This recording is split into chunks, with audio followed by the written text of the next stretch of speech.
eu quero adentrar nessa palavra para que você entenda a leitura que eu estou fazendo. Deus está falando com um grupo de sacerdotes que na sua época, Deus está falando através do profeta Ezequiel: olha, existe um grupo de sacerdotes que eles se distanciaram de mim, e que entretanto, mesmo eles se distanciando de mim, eu vou permitir que eles façam os serviços da minha casa, que eles continuem sendo voluntários na igreja, que eles continuem cuidando de um ministério, que eles continuem cuidando do ministério infantil, que eles continuem tocando no meu altar. Amém. Vocês estão entendendo ou não? Só que eles continuem a servir pessoas. Passa agora para mim, Contudo, porque ministraram na presença dos seus ídolos inúteis e fizeram a casa de Israel cair em pecado, jurei de mão erguida que eles não levarão sobre si a devida punição por seus erros. Oráculo de Yahvé, o Senhor. Pode passar. E por isso não se aproximarão da minha presença, nem de nenhum de meus utensílios sagrados, nem das minhas ofertas santíssimas, mas carregarão sobre si a vergonha de suas próprias atitudes malignas e nojentas que praticaram. Deixa quieto. Deixa aqui.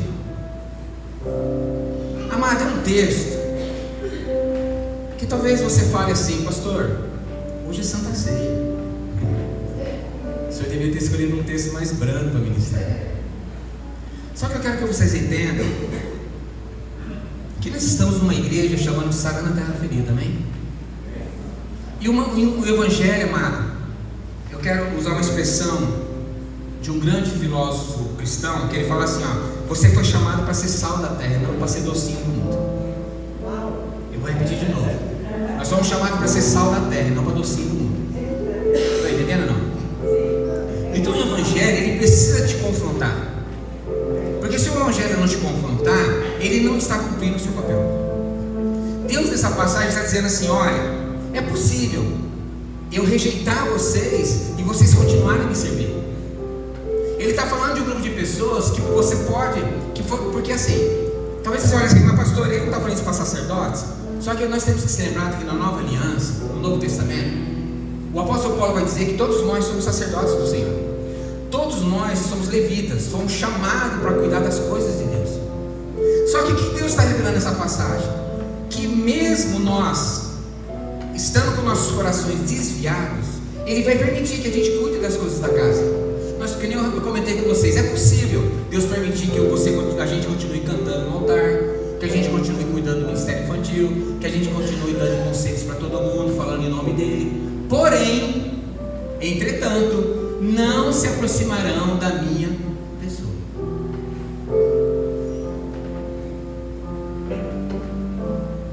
Forte isso, né? Vocês entendem isso ou não? Deus está dizendo a você: eu vou permitir que, mesmo sabendo da vida errada que vocês têm, mesmo sabendo dos deuses que vocês colocaram antes de mim, eu vou até permitir que vocês continuem fazendo o que vocês fazem, que vocês continuem cuidando da minha casa, que vocês continuem ministrando as pessoas em meu nome, que vocês continuem fazendo trabalho voluntário na igreja, mas vocês nunca se aproximarão da minha pessoa.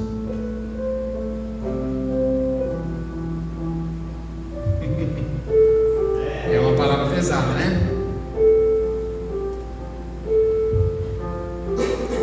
Nem das minhas ofertas santíssimas, mas carregarão sobre si a vergonha de suas próprias atitudes malignas e nojentas que há praticaram. Passa aí.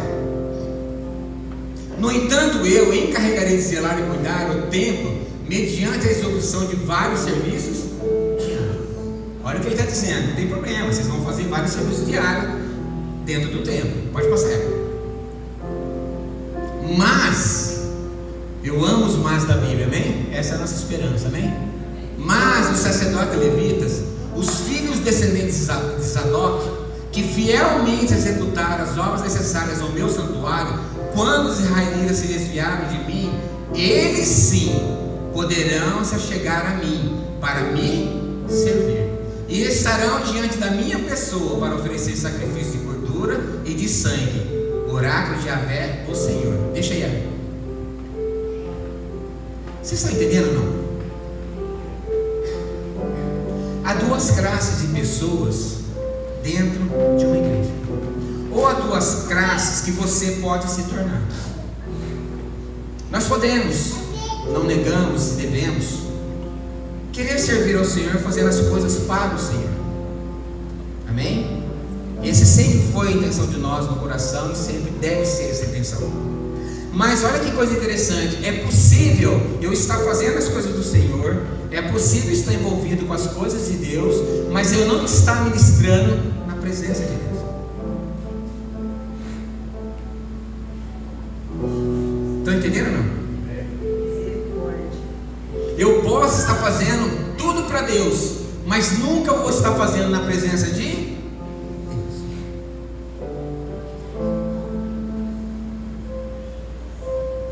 Vocês estão entendendo?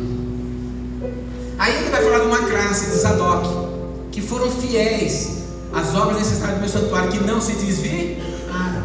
Esses poderão chegar a mim para me ser. Amado, deixa eu te falar. Hoje eu estava lendo esse texto e Deus me fez lembrar de uma fala minha, que parece a coisa mais perfeita e linda desse mundo. A Andréia orava para que eu parasse de trabalhar no trabalho secular e vivesse na obra. E eu também comecei a entrar no meu coração e eu falei assim: glória a Deus, eu quero, né, sair do mundo secular, do trabalho secular, porque eu sou um pastor e eu preciso estar 100% na obra para me servir as pessoas. E Deus me corrigiu. Deus falou assim: Júnior, eu nunca quis que você saísse da obra, do trabalho secular e vivesse para a igreja para servir as pessoas. Eu separei você para estar no meu altar, para estar diante de mim primeiro, para depois, a partir de mim, você entregar eu para as pessoas. Vocês estão entendendo ou não? Parece a mesma coisa, mas não é. Porque eu acreditava que se eu tivesse mais tempo para correr atrás de vocês, eu estaria fazendo meu papel como pastor. E Deus falou: não, você não está entendendo. Eu estou te chamando para o ministério, para a igreja, para que você tenha tempo para estar comigo. Porque não é você o pão, você é a bandeja. Eu sou o pão do céu.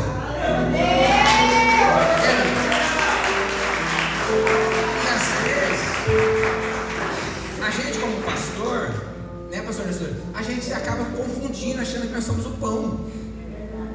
E nós não somos o pão, nós somos a bandeja. Estão entendendo ou não? Então o que um pastor, você deve orar e zelar por um pastor, é que ele, sendo um pastor, que ele tenha tempo para estar com Deus, que ele tenha tempo para ministrar na face do Senhor. Porque se ele entrar na face do Senhor e ministrar ao Senhor, ele vai entregar esse Deus de verdade para vocês. Estão entendendo, mano? Você vê, hoje a gente disputa muito altar, mas ninguém quer disputar quarto. Hoje o nosso sonho sentado embaixo é um dia subir aqui e pregar. Mas ninguém pensa assim: nossa, eu quero orar igual o Ponhanchu, que orava 12 horas. Eu nunca vi ninguém falar isso. Todo mundo fala assim: pastor, eu quero pregar igual o Silas Malafaia. Mas eu nunca vi ninguém falar assim: eu quero orar igual o Ponhanchu, 12 horas por dia. Estão entendendo, mano? É isso que aquele texto está dizendo. Que é possível, Deus permite que a gente faça tudo para Ele, mas não faça diante dEle. Estão entendendo, mano? É forte o Evangelho, não é? Você vê que é uma linha sutil de libertação. Vocês estão percebendo isso ou não?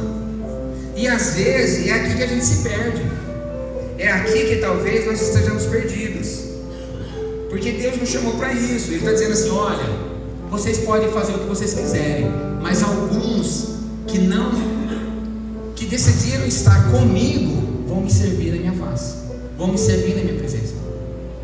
Por que eu trouxe essa palavra justo na Santa Ceia? Porque eu quero que vocês entendam que a Santa Ceia, ela nos lembra isso. O que é a Santa Ceia? É a mesa com o Senhor.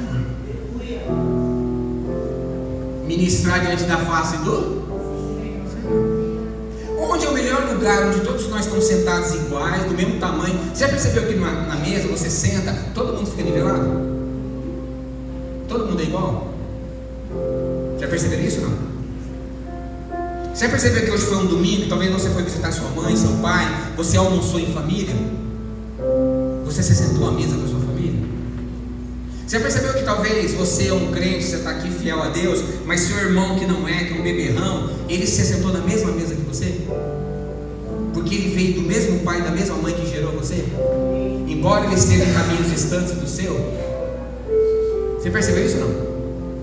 Você já viu sua mãe e seu pai falar assim para você: não, você, meu filho, é crente, você é um bêbado, você não senta na mesa? Você já viu o pai e mãe fazer isso? Vocês estão entendendo? Quando Deus nos ofereceu a mesa, Ele nos ofereceu essa condição. Por isso que Jesus, Ele não vai tocar em Judas, Ele não vai expulsar Judas da mesa. Vocês entendem isso ou não? Por isso que o traidor é revelado na mesa. Estão entendendo? Porque mesa não é lugar de acusação, mesa é um lugar de comum. Então falar de Santa Ceia,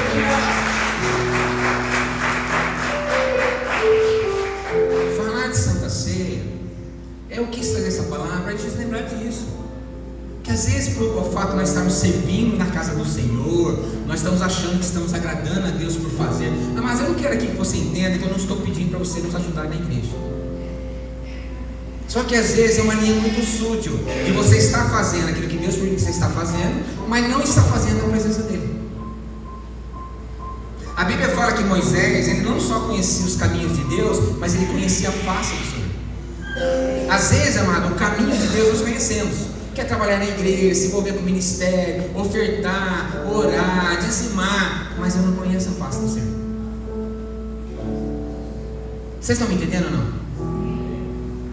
Então o evangelho, amado, não é um rito, é uma relação. Evangelho não é algo que você cumpre, é algo com que você se dá. Deus, Ele não quer mais pessoas que sigam tão somente a Ele. Ele quer pessoas que estejam na presença dEle. Eu me lembrei de uma expressão de Abraham Lincoln. Ele fala assim, ó: se eu tivesse 9 horas para cortar uma árvore, eu passaria 6 horas amolando um machado. Eu vou repetir de novo, presta atenção aqui em mim. Abraham Lincoln disse assim, ó: se eu tivesse 9 horas para derrubar uma árvore, eu gastaria 6 horas amolando um machado. O que isso está dizendo? Nós deveríamos perder mais tempo na presença de Deus do que fazendo as coisas para Deus. Eu deveria gastar 6 horas em oração no quarto para fazer 2 horas de ação na igreja. Vocês estão me entendendo, amado? Deus nos chamou para isso. Então, eu quero, sabe? Passa um pouquinho, Evelyn. Tá, desculpa. Volta lá um pouquinho. Nós precisamos aprender que Deus, passa para outro versículo, por favor. Ó, só eles entrarão em meu santuário e se aproximarão da minha mesa, a fim de ministrar diante de mim e realizar o meu serviço. Deixa aí. Amados, olha isso daqui. Só eles entrarão em meu santuário. Eu gosto do pastor Marcelo, quando ele pregava, em breve ele está voltando, ele está de férias. Ele sempre nos trouxe o entendimento que nós temos que sair da igreja para se tornar um santuário. Porque o santuário é onde você entra na presença dele. Deus, ele não habita numa igreja, ele habita num santuário. A igreja é a noiva dele, o santuário é o lugar dele. Estão entendendo agora? Eu vou repetir de novo. Você entra por aquela porta e fala assim: vou na igreja. Não, você não vai na igreja, você vai no santuário. Santuário é o lugar dele, igreja somos nós, somos noiva dele. Estão entendendo agora a diferença? Por isso que o texto, ó, eles entrarão em meu santuário. Aí você vem servir aonde? Na igreja. Você está certo? Tá. Só que por que nós temos que evoluir? Entrar no santuário. Estão entendendo agora? gente está procurando Deus demais na igreja, esquecendo de que Ele não está aqui, Ele está no santuário. A igreja somos nós. Amém, amados? Ó, para ministrar diante de mim e realizar o meu serviço. Amados, nós somos chamados para ministrar diante de Deus e não diante das pessoas. Nós somos chamados para fazer serviço na presença dele, não na presença um do outro. Se nós entendêssemos isso, acabaria com as disputas aqui embaixo. Acabaria com a vaidade, com a traição, com o ego. Porque eu tenho que entender que o que eu faço para ele tem que ser nele. O que eu subo aqui para fazer é para ele, não é para vocês. Estão entendendo ou não? Por isso que essa igreja, Deus não deu essa situação, que todo final de culto nós entregamos esse altar para Deus. Para quê? Nós estamos dizendo assim para ele: é seu. O que acontece aqui não pertence a mim, André, pertence ao Senhor. A honra e a glória é dele. A gente não quer a paga de preço nem a paga de pau. Estão entendendo, amados? Essa é a nossa libertação. Tá, agora eu quero responder: e por que, pastor, nós não conseguimos fazer isso? Aí eu vou voltar no texto e eu quero. Coloca para mim, Ellen. Lucas 3,16. Olha aqui comigo. Então João esclareceu a todos: eu de fato vos batizo com água, entretanto chegará alguém mais poderoso do que eu, tanto que não sou digno sequer desamarrar essa correia das suas sandálias. Ele sim vos batizará com o Espírito Santo e com...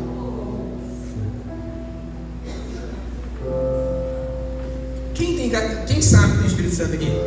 Levanta a mão. Você sabe que você tem, não tem? E o que está faltando nesse texto em nós? Ele veio e batizará a gente com o quê? Espírito Santo e com? E cadê seu fogo?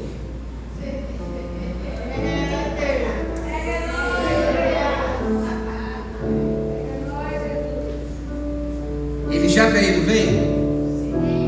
Aqui João estava profetizando que ele viria. Agora eu quero que você entenda: ele já veio. Então a pergunta é: cadê o seu fogo?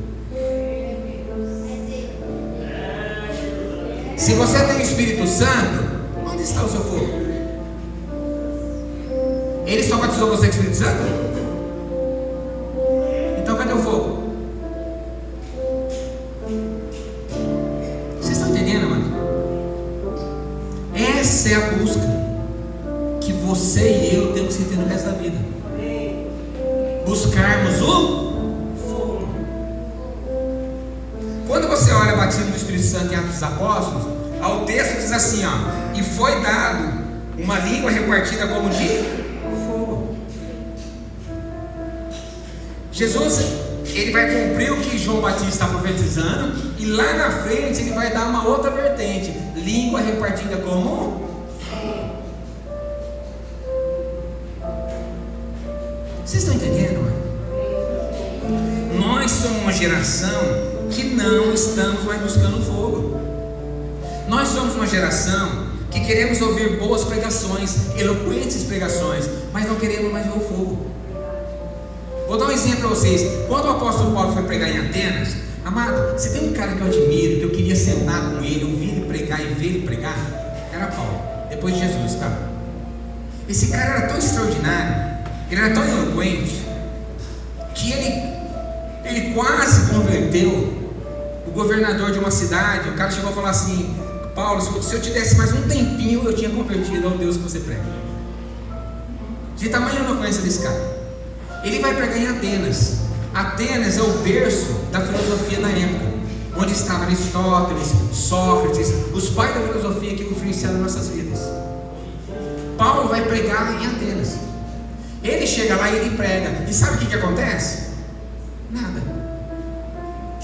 Ele prega, converte um pouquinho de gente, e a Bíblia fala que houve uma grande confusão. Aí ele sai daí, ele vai para onde? Para Coríntios. Aí ele chega em Coríntios e ele fala assim: olha, eu aprendi em Atenas, aqui eu não vou cometer esse erro. Eu não vim diante de vocês tão somente com eloquência e sabedoria humana. mas eu venho diante de vocês pelo Espírito e pelo poder. E a Bíblia fala que em Coríntios, Paulo abre a maior igreja da sua época. Vocês estão entendendo ou não? Então hoje nós somos uma geração que gostamos de ver pessoas pregarem bem, mas não estamos procurando alguém que carregue fogo. Meu Deus! Paulo não teve resultado positivo pregando bem. Ninguém, amado, na sua cabeça no mundo atual, quem você quiser imaginar, poderia pregar como Paulo pregava. E ele vai filosofar em Atenas, o berço da civilização do conhecimento e da filosofia, e ele não produz resultado nenhum, porque ele só chega com palavras. Agora, quando ele vai em Coríntios, ele fala assim: olha, eu aprendi lá atrás. Palavras sem poder é só palavras. E aí em Coríntios, ele faz o fogo descer, e há uma conversão em massa. E a maior igreja dele é estabelecida em Coríntios.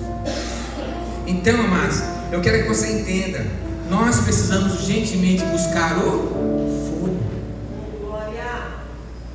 O que você precisa na sua vida e na sua alma, e eu preciso, é o fogo. Deus, ele não só batizou ele com o Espírito Santo, ele também nos batizou com fogo. Agora o problema é onde está o nosso fogo. A gente se acomodou. A gente acha que por ter o Espírito Santo isso basta. John Wesley, ele falava assim, ó: ou você pega suas palavras e põe no fogo, ou você pega o fogo e põe nas suas palavras. Eu vou repetir.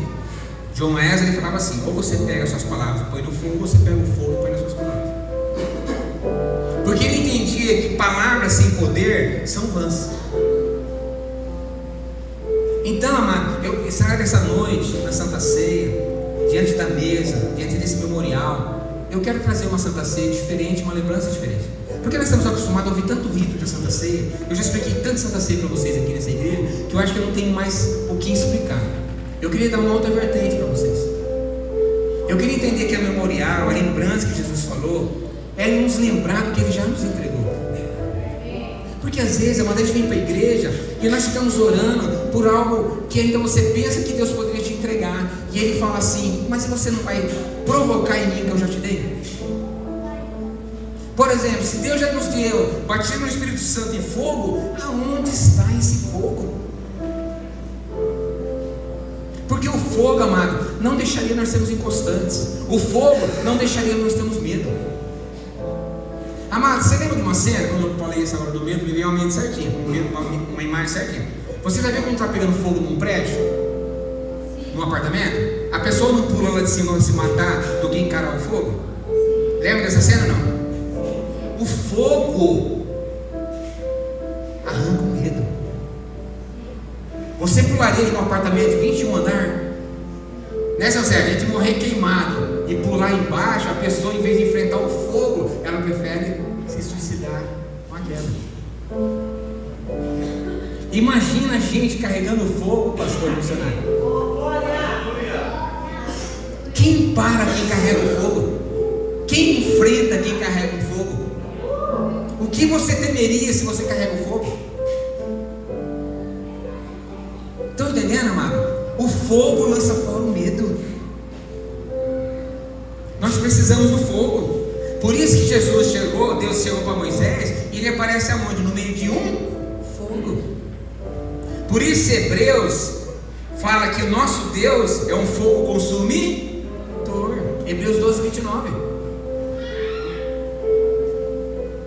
Mano, essa semana Deus nos deu uma direção, e André, nós estamos jejuando e orando 8 horas. E quando Deus me trouxe essa palavra, eu fui entender por que eu e o André estamos nesse processo. Porque nós estamos atrás do fogo. Nós queremos o fogo. Eu não quero subir mais aqui e pregar bonito para vocês. Eu quero ver a glória de Deus no Senhor. Você entendeu?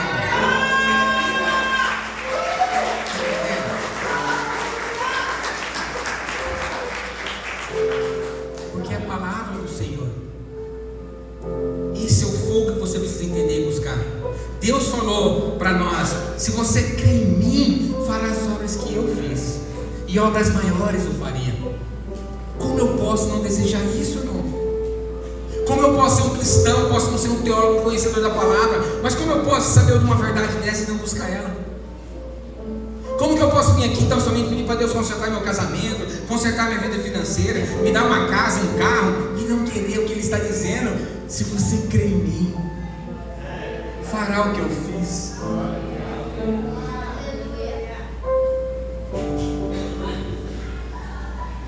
Vocês estão entendendo? Pastor Nestor, eu estou na busca. Eu fiz um propósito comigo. Pastor Guilherme, eu estou no 3º velório que eu vou e oro para o cara ressuscitar. Não ressuscita, mas no 7º eu acerto. Eu estou me desafiando em fé. Porque Jesus não está falando isso. Jesus não levantou defunto. Jesus não falou que vocês orariam pelos enfermos e não seriam curados. Eu tenho questionado Deus. Eu falo, Deus, deixa eu explicar algo para o Senhor. Tem algo errado nessa conta. Como que pode a sombra de Pedro curar enfermo e a minha oração curar?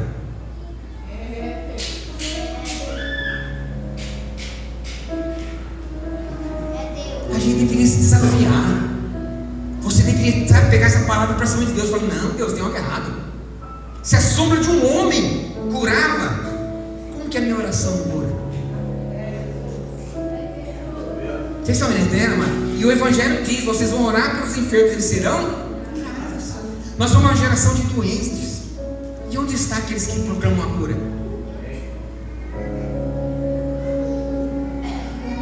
O pastor Nestor é um especialista nisso, ele me fez lembrar. Pensa no homem que ora por cura.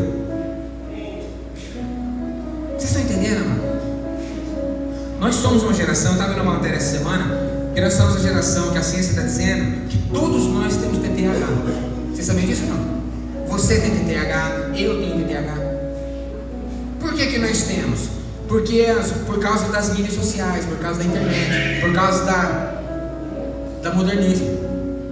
O TDAH provoca em nós superativismo, que é um dos sintomas do TDAH. Por nós, você pode ver, amado, quando você para, você não está fazendo nada, o que você vai fazer? Pega o celular e... Você vai na sua casa, chega para assistir um filme, você assiste o filme com o celular na mão. Você olha para a TV e olha para o celular, olha para a TV e olha para o celular. Você navega no celular e olha para a TV, navega. Todos nós temos TDAH. Somos uma geração cheia de ativismo.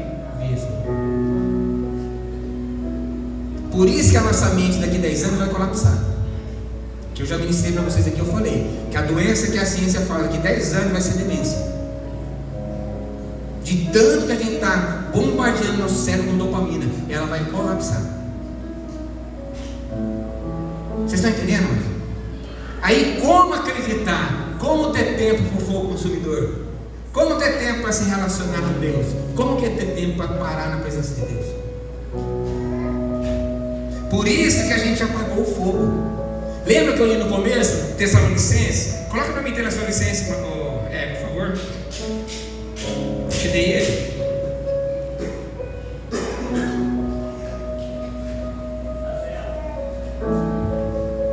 Volta lá no início. Aqui mesmo. Presta atenção aqui, ó. Conservar permanentemente a vossa alegria. Deixa eu um pouquinho. É difícil cumprir isso aqui, não é?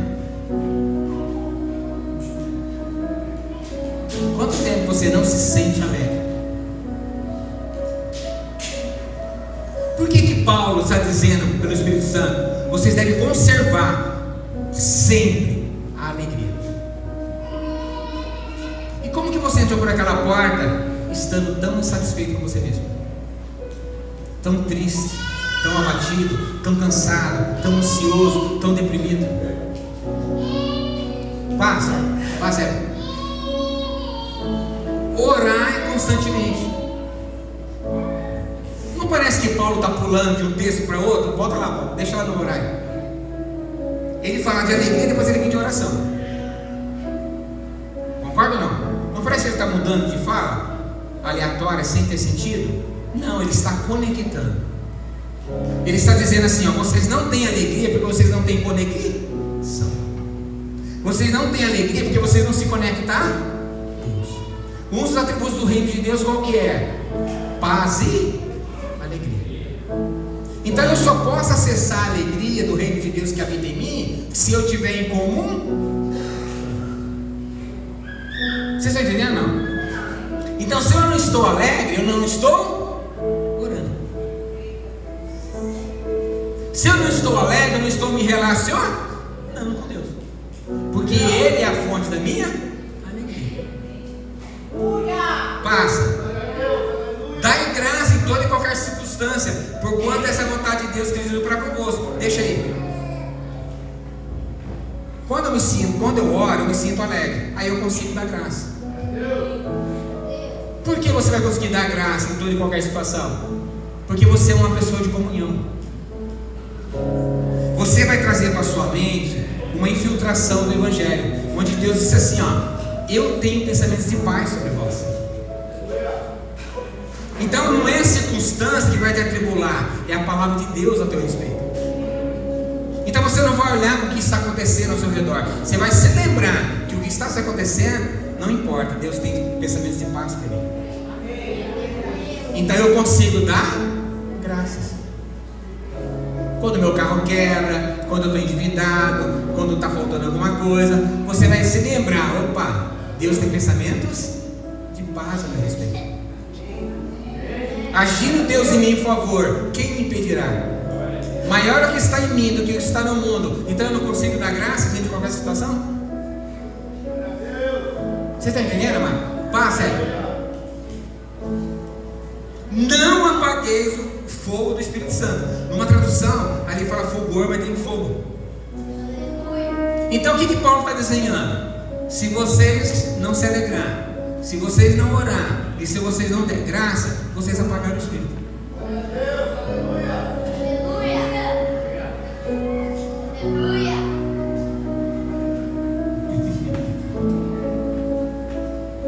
Vocês estão entendendo, mano?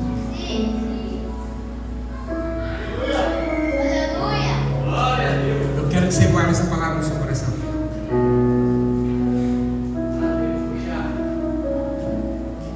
Mas eu sei que eu tenho dado muito pouco para Deus. E eu ainda continuo dando muito pouco. Mas eu tenho começado. Eu devo isso a mim e a vocês. Eu devo isso a esse Campo Grande, a esse país, a essa cidade. Nós, pessoas de Deus. Lembra quando a Bíblia fala assim, que a criação geme a manifestação dos filhos de Deus?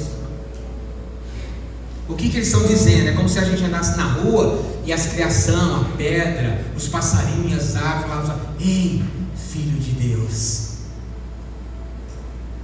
Já se viu assim? Eu quero que você ande essa semana com essa palavra no seu coração. Quando você passar na rua, imagina a árvore falando assim: ei, filho de Deus.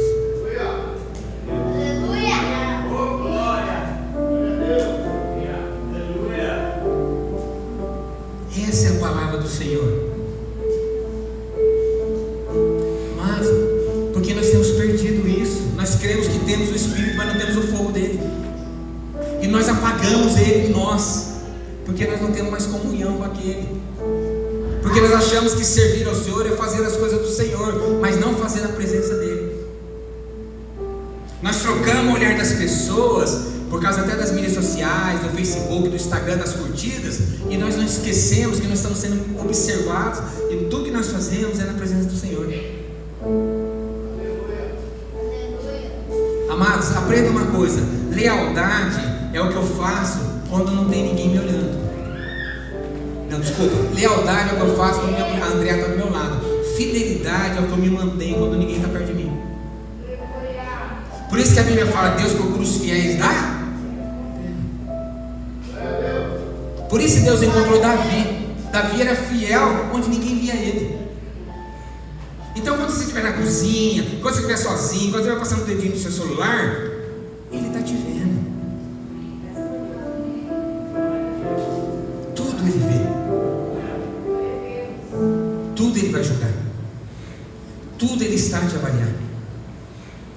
Vocês estão entendendo, mano? Deus procura os fiéis da terra. Ser fiel é quando ninguém estiver perto de você, e mesmo assim eu continuo sendo fiel a Deus.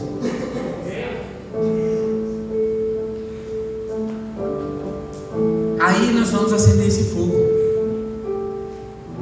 Porque não diz respeito a quem me vê, diz respeito àquele que me vê. Deus honra o que nós fazemos na presença dele e não na presença dos outros. Nós estamos querendo que a curtição no Instagram e no Facebook fale para Deus quem você não é. Você já viu que outra fotinha a gente passa filtro? Porque a gente quer maquiar quem a gente não é. Hoje tem homem querendo processar mulheres, porque elas vendem uma imagem com filtro, quando o cara vai encontrar ela na vida real, ele cai duro. Falsidade ideológica. Se eu fosse advogado, eu ia bater só nessa linha e ela ia ficar rico. Né? Isso era impressionante, né? Mulherada hoje. Amém? Vamos ficar de pé? Eu quero ministrar a Santa Ceia, amém?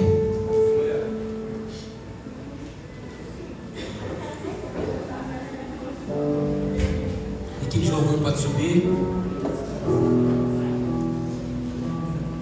Então, nessa noite, eu quero apresentar a você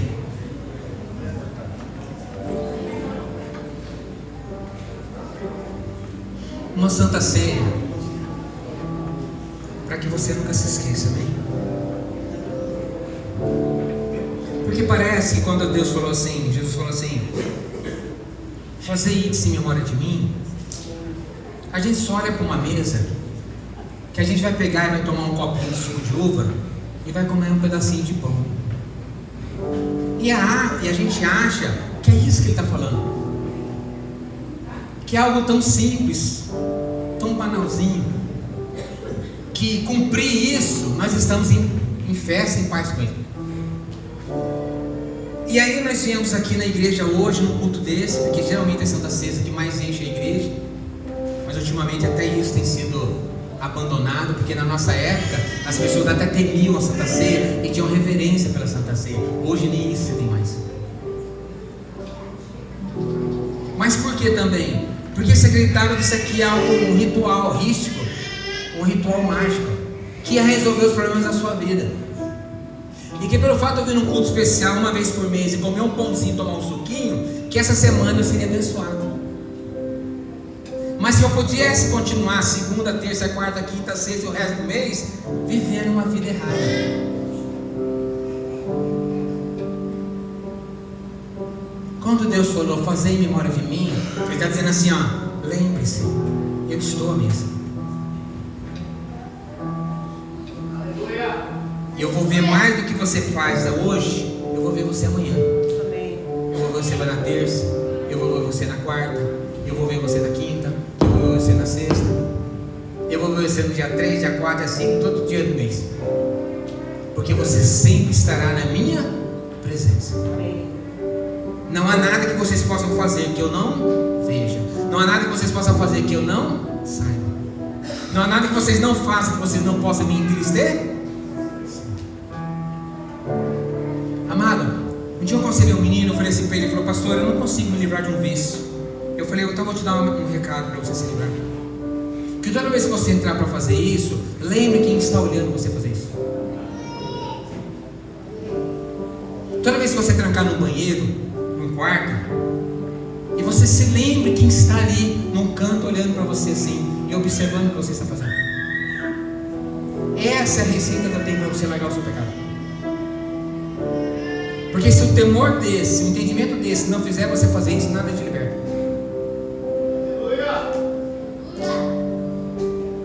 Vocês estão entendendo, mano? Tudo que eu for fazer para vencer os meus erros, os meus desafios e os meus pecados, eu tenho que entender isso. Ele está presente comigo. Ele está vendo o que eu estou fazendo. Ninguém pode estar vendo, mas Ele está.